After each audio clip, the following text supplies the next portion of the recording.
বৈধ রাষ্ট্র হল মিয়ানমার।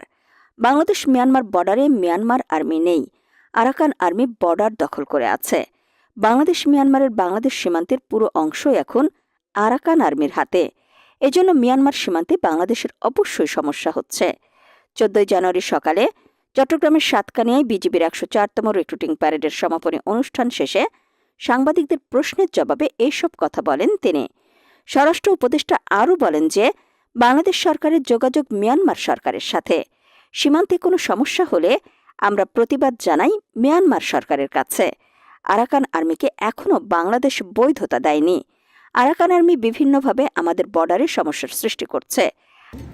যেহেতু বৈধ রাষ্ট্র হলো মিয়ানমার, আর আরাকান আর্মি হলো দখল করে আসছে পুরা আমাদের যে রাখাইনের বর্ডারটা, এই বর্ডারটা পুরা দখলে আছে।